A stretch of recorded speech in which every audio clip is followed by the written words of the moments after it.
আজকে আমরা south Indian movie game changer সম্পর্কে জানতে চলেছি, যেটা 2025 সালে জানুয়ারি মাসে রিলিজ পায়। আর এই সিনেমার গল্পটি আশা করি আপনাদের খুবই ভালো লাগবে। আর কোনো কথা না বাড়িয়ে সিনেমার গল্প শুরু করা যাক।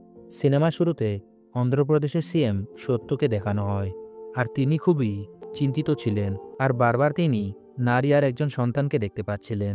এটা ভেবে ভেবে তার শরীর খুব খারাপ হতে যাচ্ছিল, আর ওই জন্য তাকে হাসপাতালে নিয়ে যাওয়া হয়। কিন্তু রাস্তায় একটি ফ্লাইওভার ব্রিজ ভেঙে পড়ে, আর সেখানে বড় দুর্ঘটনার সৃষ্টি হয়। আর এতে অনেক গাড়ির সংঘর্ষ হয় এবং বহু মানুষের প্রাণহানি ঘটে।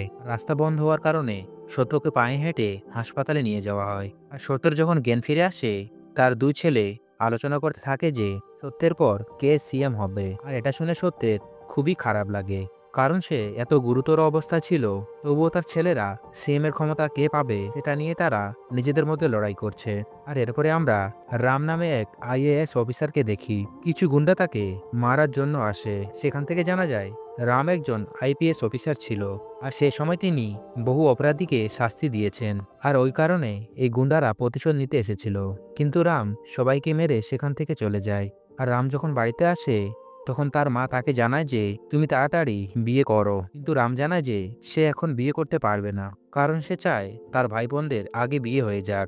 আর এরপরে রাম তার অফিসের কাজে যোগ দেয়, আর এটা ঘোষণা করে যে শহরের বড় বড় সমস্যার জন্য যারা দায়ী তাদের তালিকা তৈরি করা হোক, আর তাদের সবাইকে অফিসে আনা হোক। আর অফিসাররা রামের নির্দেশ অনুযায়ী কাজ শুরু করে, আর ওই ধরনের লোকদেরকে নিয়ে আসে যারা অবৈধ কাজের মাধ্যমে বড় বড় সমস্যার সৃষ্টি করছিল। রাম তাদেরকে বোঝায় যে তারা যেন সৎভাবে কাজ করে আর বেআইনি কাজ সব বন্ধ করে দেয়। কিন্তু তার কথা শুনতে কেউ রাজি হয় না। আর এরপরে রাম তাদের সবাইকে বাসে বসিয়ে একটি খাদ্য গোদামে নিয়ে আসে। আসলে এই গুদামের যে মালিক ছিল, সে নষ্ট চাল কেমিক্যাল দিয়ে সাদা করে নতুন চকচক করে, আর সেই চাল বাজারের মধ্যে চড়া দামে বিক্রি করত। আর রাম তার আসল চেহারা সবার সামনে খুলে দেয় এবং গুদাম সিল করে দেয়। আর এরপরে রাম একটা শপিং মলে আসে, যেখানে কিনা সুরক্ষার অভাব ছিল। আর তিনি সেই মলটিকে ভেঙে ফেলার নির্দেশ দেয়। আর শেষে তিনি সবাইকে সতর্ক করে দেয় তারা যদি এ ধরনের বেআইনি কাজ বন্ধ না করে, আর তাদেরকে একে একে এইভাবেই শাস্তি দেওয়া হবে। আর এসব দেখার পর তারা সবাই রামের কথা মেনে নিতে শুরু করে, আর এটাও বলে তারা ভবিষ্যতে এমন ভুল আর কখনোই করবে না। আর এরপরে আমরা সিএম সত্যকে দেখি, যিনি তার পার্টির সদস্যকে বলেন সবাইকে সৎ হতে হবে এবং ভালোভাবে কাজ করতে হবে। তার পার্টিতে কোনো রকম দুর্নীতি বা বৈষম্য চলবে না। সত্যের এই কথা শুনে তার দুই ছেলে রেগে যায়, কারণ তারাই অবৈধ কাজের সঙ্গে বেশি যুক্ত ছিল। কিন্তু সত্য স্পষ্ট করে দেয় যদি তারা নিজেদেরকে না বদলায়, তাহলে তাদেরকে পার্টি থেকে বের করে দেওয়া হবে। আর এই শর্ত মেনে নেওয়া ছাড়া তাদের আর কোনো উপায় ছিল না। সত্যের বড় ছেলে তার অবৈধ ব্যবসা বন্ধ করে দেওয়ার কথা বলে, কিন্তু তার ছোট ছেলে মুভি তার অবৈধ কাজ বন্ধ করে না। সে আসলে দিনে বন্ধ করে দেয়, রাতে আবার তার অবৈধ কাজ শুরু হয়ে যায়। আর এভাবেই দিন চলতে থাকে। আর এরপরেই রামের বোনের বিয়ে হয়ে যায়। আর রামের বন্ধুরা রামের কাছে জানতে চায় সে কেন এখনো বিয়ে করেনি। তখন তার প্রেম কাহিনী রাম তাদের সঙ্গে শেয়ার করে। তখন সে কলেজ লাইফের একটা ঘটনার কথা বলে রাম। আর একদিন সে জানতে পারে তার বান্ধবীর সঙ্গে একজন প্রফেসর খারাপ কাজ করার চেষ্টা করেছে, আর ওই জন্য সে রাস্তায় এক প্রফেসরকে মারতে শুরু করে। সেই প্রফেসরের মেয়ে দীপিকা তাকে বলে যাকে সে মারছে আসলে সে প্রফেসর না, আর উনি হলেন অন্য একজন প্রফেসর। আর এটা শুনে রাম নিজের ভুল বুঝতে পেরে তাদের কাছে ক্ষমা চায়, কিন্তু তারা তাকে পুলিশে ফোন করে জেলে পাঠায়। পরে রামের বন্ধুরা দীপিকাকে বোঝায় যে আসলে ঘটনাটা কি ঘটেছিল। তারা বলে যে রাম ভুল বুঝে তোমার বাবাকে মেরেছে। আর এই সব কিছু শুনে দীপিকা বুঝতে পারে যে রাম আসলে ভালো একটা ছেলে, আর সে তার বান্ধবীর সঙ্গে ঘটে যাওয়া সে অসভ্যতামি ঘটনার জন্য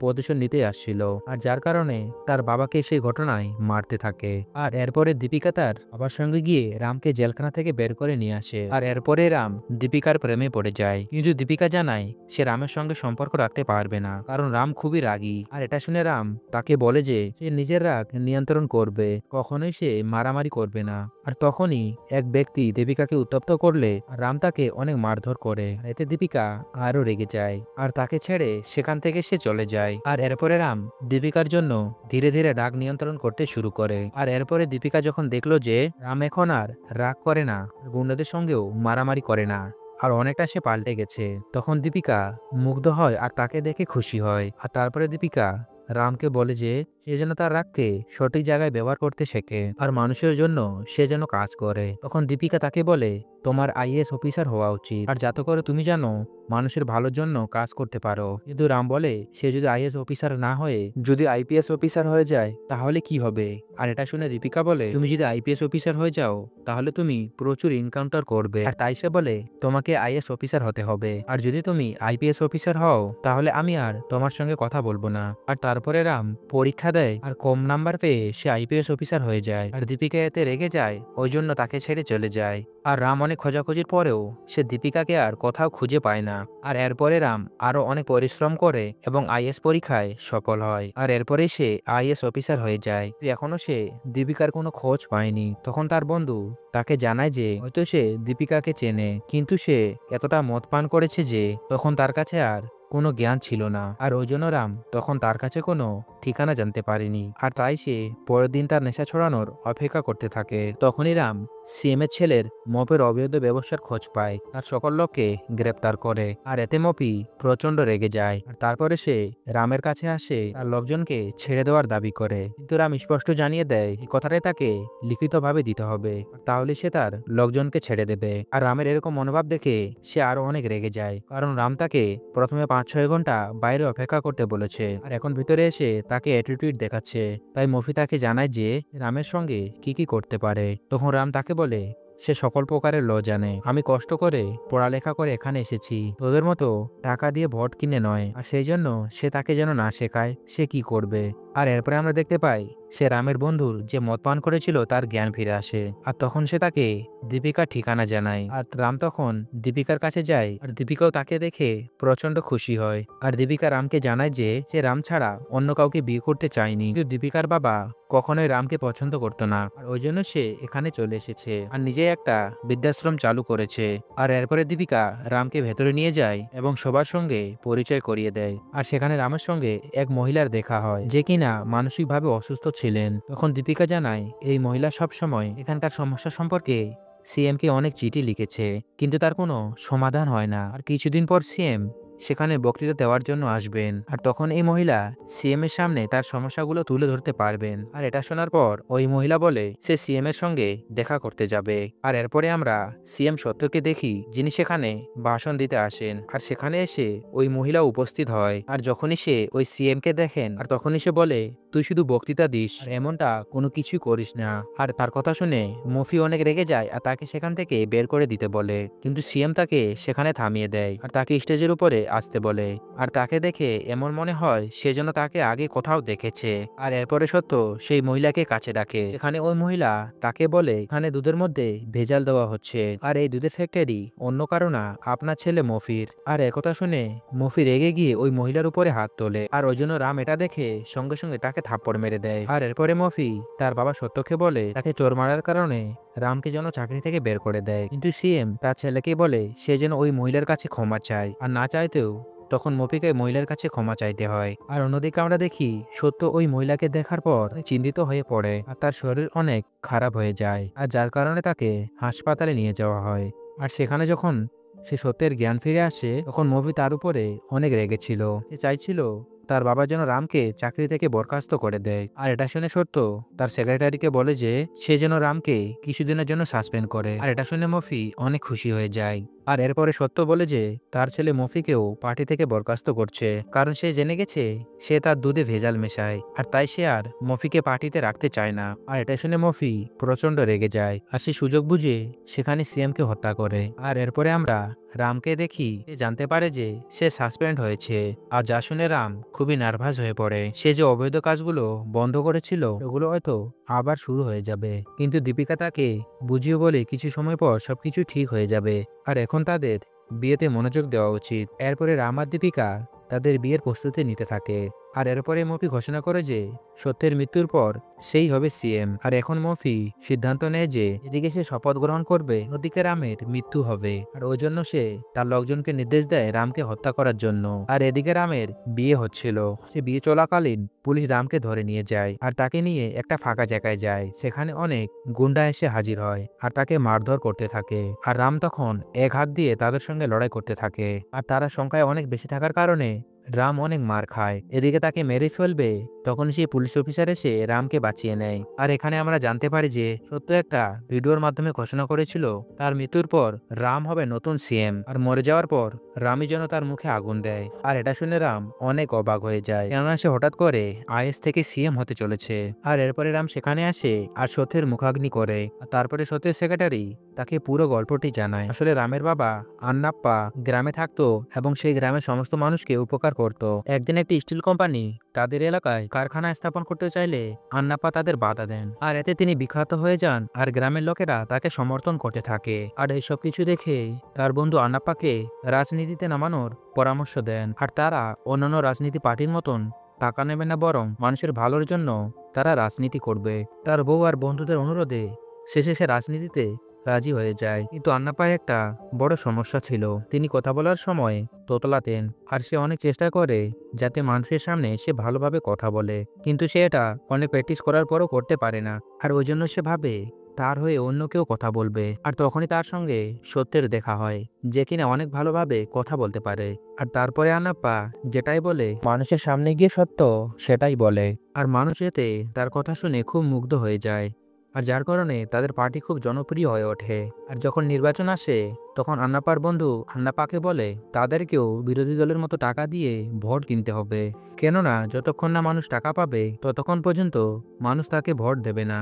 কিন্তু আন্নাপ্পা এতে বিরোধিতা করে, কিন্তু তার বন্ধুরা তাকে বোঝায় যে তাদেরকে টাকা দেওয়ার জন্য স্পন্সর রেডি রয়েছে। যখন আন্নাপ্পা জানতে পারে যে তাদের পার্টির জন্য টাকা দিতে রাজি হয়েছে সেই স্টিল কোম্পানির মালিক, যে কোম্পানিকে কিনা আন্নাপ্পা বন্ধ করেছিল, আর ওই জন্য তিনি রেগে যান আর তাদেরকে বলে এই ধরনের কাজে সে অংশগ্রহণ করবে না। আর সেটাও বলে যদি তোমরা মত না হও তাহলে সে যে এই দলটি তৈরি করেছিল সেটা আবার সে ভেঙে দেবে। আর এটা বলেই সে সেখান থেকে চলে যায়। আর এরপরে আন্নাপ্পা তার পরিবারকে নিয়ে একটা মন্দিরে এসেছিলেন। এদিকে আন্নাপ্পার বন্ধু আর সত্য মিলে সেই স্টিল কোম্পানির মালিকের কাছে আসেন আর তার কাছ থেকে অনেকগুলো টাকা নিয়ে আসে। আর তারা সিদ্ধান্ত নেয় যে তাদের যে কোনো মূল্যেই এবার জিততে হবে।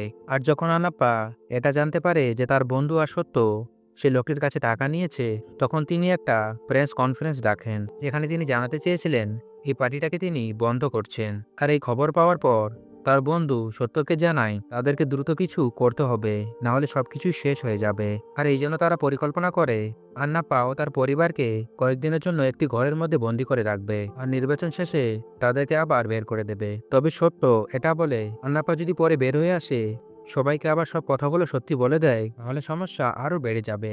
আর তাই সে আন্নাপ্পার বন্ধুকে মিথ্যা বলে তারা শুধু আন্নাপ্পাদের কিডন্যাপ করবে। আর এরপরে রাত্রিবেলা আন্নাপ্পা তার ফ্যামিলিকে রাস্তার মধ্যে আটকে ফেলে ও তাদের উপরে আক্রমণ করে দেয়। আর আন্নাপ্পা তাদের বিরুদ্ধে লড়াই করার অনেক চেষ্টা করে, যে তাদের সংখ্যা অনেক বেশি ছিল, সেই জন্য আন্নাপ্পা পেরে উঠতে পারে না। আর পরিস্থিতি খারাপ দেখে আন্নাপ্পার স্ত্রী তার ছেলেকে নিয়ে একটা জায়গায় লুকিয়ে পড়ে। আর তখনই সেখানে আন্নাপ্পার বন্ধু আর সত্য এসে হাজির হয়। সে তাদের কাছে অনুরোধ করে বলে এইসব কাজ বন্ধ করো, কিন্তু সত্য এতটাই লোভে পড়ে যায় যে আন্নাপ্পাকে চাকু মারতে শুরু করে। আর সেখানে আন্নাপ্পার মৃত্যু ঘটে। আর এই ঘটনা দেখে রামের মা রামকে নিয়ে সেখান থেকে পালিয়ে আসে। আর এরপরে সত্য আন্নাপ্পার জায়গায় দলের নেতা হয়, দলের সে হেড হয়ে যায়। আর একদিন সে তাদের রাজ্যের সিএম হয়ে যায়। আর এই ঘটনা জানার পর রাম ভীষণভাবে রেগে যায়, কেননা যে ব্যক্তি তার বাবাকে হত্যা করেছে আর সেই ব্যক্তিরই কিনা মুখাগ্নি সে করলো। কিন্তু সত্যের সেক্রেটারি তাকে বলে যে সত্য এই ঘটনা নিয়ে খুবই অনুতপ্ত ছিল, তাই সে চেয়েছিল রাম নতুন সিএম হোক।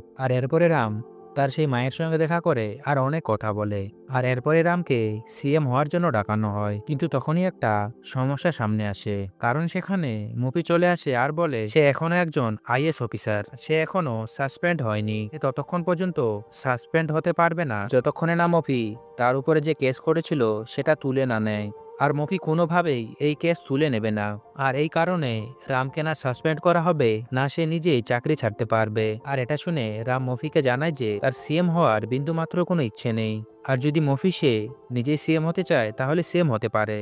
আর কথা বলে রাম সেখান থেকে বেরিয়ে আসে, আর ওই জন্য মফি সিএম হয়ে যায়। আর অন্যদিকে রামের সাসপেনশন নিয়ে অন্য আইএস অফিসারগুলো পিটিশন দায় করে, যার ফলে রাম আবার চাকরি পেয়ে যায়। আর এই জন্য মফি হাসতে থাকে আর বলে আর রাম যদি ফিরে আসে তাকে এক ধাক্কায় সে ট্রান্সফার করে দেবে। আর তাই সে তাদের লোকদের বলে তারা যেন দ্রুত রামের ট্রান্সফার বের করে, কিন্তু মফির সই করার আগেই রাম সেখানে এসে উপস্থিত হয়। আর সে এখন নির্বাচন কমিশনার হয়ে গেছে। আর সে ঘোষণা করে 2 মাস পরই নির্বাচন হবে, আর যেটা হবে মফি আর কোনো ডকুমেন্ট সই করতে পারবে না, কেননা একবার ইলেকশন ঘোষণা হওয়ার পর মফির কাছে কোনো আর পাওয়ার থাকবে না, আর সে আর কোনো ওয়ার্ডার পাসও করতে পারবে না। আর এই কারণে রাম মফিকে বলে যে সে আর তার কোনো ট্রান্সফার করতে পারবে না, আর ইলেকশন হওয়া পর্যন্ত রাম মফির সঙ্গে অনেক কিছুই করতে পারবে। আর এদিকে রাম তার কানে গিয়ে বলে সে সিএম হয়ে গেছে, কিন্তু সে অযোগ্য সিএম। আর এটা বলে রাম সেখান থেকে চলে যায়। এখন মফি আরো রেগে যায়। এদিকে মফি সিদ্ধান্ত নেয় যে তাকে যে কোনো ভাবেই হোক ইলেকশন জিততে হবে। আর তাই সে আগের মতোই জনগণকে টাকা দেওয়ার পরিকল্পনা করে। রামু এটা জানতো সে টাকা দিয়ে ভোট কিনবে, ওই জন্য রামু আর কিছু বলতো না। এদিকে আন্নাপার বিশ্বস্ত কিছু লোক নতুন পার্টি শুরু করে। আর তারপরে আমরা রামকে দেখি যে গ্রামবাসীকে গিয়ে বোঝাতে থাকে ভোট দিয়ে টাকা নেওয়া উচিত হবে না, কিন্তু গ্রামবাসীরা তাকে বলে তারা অনেকদিন পর এরকম টাকা পায়, আর একবার ইলেকশন হয়ে গেলে না কেউ তাদের কাছে আসবে, না কেউ তাদের খোঁজ নেবে। তারা যদি কোনো টাকা না নেয় তাহলে তারা তো আর কোনো কিছুই পাবে না। এটা শোনার পর রাম তাদেরকে বলে যে এখন পর্যন্ত তারা কেবল 2000 টাকা পেত, আর এখন তাদেরকে এক ভোটের জন্য 20,000 টাকা নিতে হবে। রাম গ্রামবাসীদের বোঝাতে চায় যে যখন তারা ইলেকশনে সেই নেতাকে জিতিয়ে দেয় আর তারা এক ভোটের বিনিময়ে 1 লাখ টাকার মতো কামাতে পারে, সেই 1 লাখ টাকা থেকে যদি 20,000 টাকা দেয় তার কোনো যায় আসে না। আর এটা শুনে গ্রামবাসী সিদ্ধান্ত নেয় তারা প্রত্যেক ভোটের জন্য 20,000 টাকা করে নেবে। আর অন্যদিকে মফির বিশ্বাস ছিল যে সে হয়তো ইলেকশন জিতে যাবে, আর তাই সে প্রত্যেক ভোটের বদলে 20,000 টাকা করে দিতে রাজি হয়ে যায়। আর যার কারণে টাকা বিতরণ করতে গিয়ে মফির অনেক অনেক টাকা শেষ হয়ে যায়। আর রামও ইচ্ছা করে টাকা ভর্তি সে মফির গাড়িগুলোকে যেতে দেয়, আর সে এটাও চেয়েছিল মফির সম্পূর্ণ টাকা গ্রামবাসীদের হাতে পৌঁছাক। এদিকে মফি সরকারি সম্পত্তি ব্যবহার করার জন্য রাম তার উপরে 25 লক্ষ টাকার জরিমানা চাপায়। যতক্ষণ না পর্যন্ত ইলেকশন হয়ে যায় মফি ততক্ষণ পর্যন্ত সরকারি জায়গা ব্যবহার করতে পারবে না। তাই মফির উপরে যে 25 লক্ষ টাকার জরিমানা ছিল এটা তাকে দিতেই হয়। আর এরপরে রাম মফিকে জানায় একজন রাজনীতিবিদ সর্বোচ্চ 40 লাখ টাকা খরচ করতে পারে। মফি ইতিমধ্যে 25 লক্ষ টাকা খরচ করে ফেলেছে, বাকি 15 লাখ টাকায় তাকে কাজ চালাতে হবে। আর এতে অনেক লোক মফির দল ছেড়ে চলে যায়, কেননা মফির কাছে এখন অনেক কম টাকা রয়েছে। আর এরপরে ভোটের দিন আসে, চারিদিকে যেন উত্তেজনায় টকবক করছে। আর রাম এদিকে তার দায়িত্ব পালন করতে ব্যস্ত ছিল, কিন্তু তখনই একটা খবর আসে একটি ভোটিং সেন্টারে বোমা বিস্ফোরণের। সে পুরো জায়গাটা আতঙ্কে আচ্ছন্ন হয়ে যায়। তখন রাম খুবই চিন্তায় পড়ে যায়। তখন সেই মুহূর্তে মফি রামকে ফোন করে জানায় আরো কয়েকটি কেন্দ্রে সে বোমা রেখে এসেছে, আর রাম যদি আরো কিছু করার চেষ্টা করে এরকম আরো ভোটিং বুথ ব্লাস্ট হতে থাকবে। আর মফি তাকে এটাও বলে তার লোকেরা শুধু ভোটিং করবে আর রামকে চুপচাপ বসে থাকতে হবে। রাম তখন বুঝতে পারে মফির ভোটিং দ্বিগুণ বা ফেক ভোটিং করানো।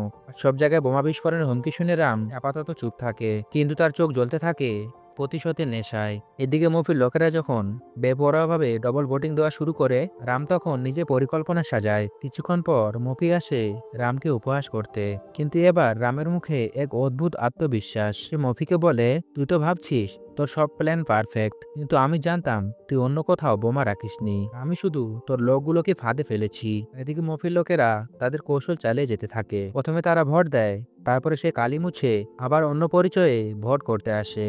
আর এমনটাই যে হতে পারে রাম তা আগে থেকে বুঝতে পেরেছিল, আর তাই সে কালিমুছা কেমিক্যালের ভেতরে এক ধরনের বিশেষ পদার্থ মিশিয়ে রেখেছিল, আর যার কারণে যারা কালি মোছার চেষ্টা করছিল তাদের আঙ্গুল ফুলে মোটা হয়ে যায়। আর এটা দেখে সবার কাছে পরিষ্কার হয়ে যায় যে ভোটিং সেন্টারে বিশাল প্রতারণা হয়েছে, আর ওই জন্য তাদের লোকদের পুলিশে ধরিয়ে দেওয়া হয়, আর যাতে করে সে বুথগুলোতে আবার পুনরায় ভোট হয়। আর মফি চাইলেও আর তখন কোনো কিছু করতে পারে না, কারণ তার পরিকল্পনা প্রকাশিত হয়ে গেছে। মফিও সহজে হাল ছাড়ার পাত্র না, আর এবার সে ইভিএম মেশিন চুরি করার পরিকল্পনা করে, কিন্তু রাম তার চাল আগে থেকে ধরে ফেলেছিল।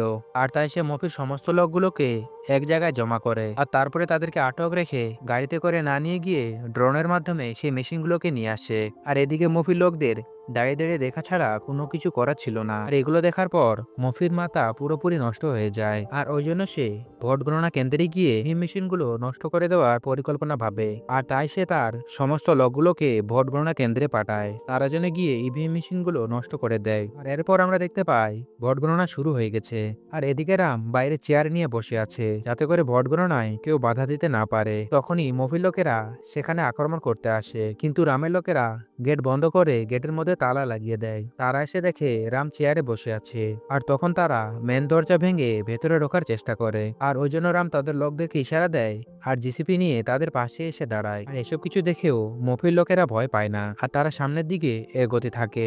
আর এটা দেখে রাম তার লোকদের ইশারা করে। তারা জেসিপি নিয়ে মফির লোকদের উপরে চালিয়ে দেয় আর মফির লোকদের তারা পিছে পিছে মারতে থাকে আর তাদেরকে বালি তোলার মতো জেসিপি দিয়ে তুলে তুলে বাইরে ফেলে দেয়। আর এইসব দেখে মফির লোকেরা অনেকটা ভয় পেয়ে যায় আর তাদের মধ্যেই রামের একজন লোককে মেরে জেসিপি থেকে ফেলে দেয় আর তারপর তাকে মারতেই যাবে সেই মুহূর্তে রাম এসে তাকে বাঁচায়। আর অন্যদিকে মফির কিছু লোক দরজা ভেঙে সে ভোট গণনা কেন্দ্রে ঢোকার চেষ্টা করে, কিন্তু তারা ভিতরে ঢুকতে পারে না কারণ দরজা অনেক শক্ত ছিল। কিন্তু তারা কোনো রকমে সে দরজাটি ভেঙে ফেলে আর সে ভেতরে থাকা লোকগুলো আবার শক্তভাবে সে দরজাটিকে লাগিয়ে দেয়। এদিকে রাম তার উপস্থিত বুদ্ধি আর শক্তি দিয়ে মফির সমস্ত কাজগুলোকে ব্যর্থ করে দেয়। আর ওই জন্য মফি রেগে যায় আর রামের সঙ্গে ফাইট করার জন্য ভোট গণনা কেন্দ্রে চলে আসে। সেখানে রাম আর মফির মধ্যে অনেক ফাইট হয় আর তারপরে মফি একটা হাতুড়ি নিয়ে সে ইভিং মেশিনগুলোকে ভাঙানোর চেষ্টা করে আর রাম সেগুলোকে মফির হাত থেকে বাঁচানোর চেষ্টা করে। আর এইভাবে কিছুক্ষণ তাদের মধ্যে ফাইট চলতে থাকে। আর একসময় মফি একটি বড় রড তার হাতে ঢুকিয়ে চাকার মধ্যে আটকে দেয় এবং সেই রডটিকে বাঁকা করে দেয়। আর তারপরে সে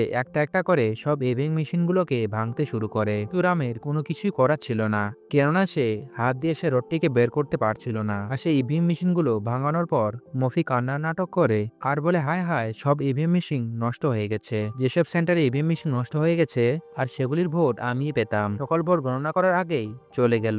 আর একথা বলে বলে আমি কেঁদে কেঁদে কমপ্লেন করব যাতে করে এই ইলেকশন ক্যান্সেল হয় আর এই কারণে তো ট্রান্সফার হবে আর আমি তোকে সিএম হয়ে দেখাবো। আর এরপরে রাম অনেক কষ্টে তার হাত থেকে সে রডটি বের করে আর তার এক সহকারীকে ডাকে আর তাকে জিজ্ঞাসা করে এখানে কতগুলো মেশিন নষ্ট হয়েছে। উত্তরে সহকারী জানায় যে প্রায় 25টি মেশিন নষ্ট হয়েছে।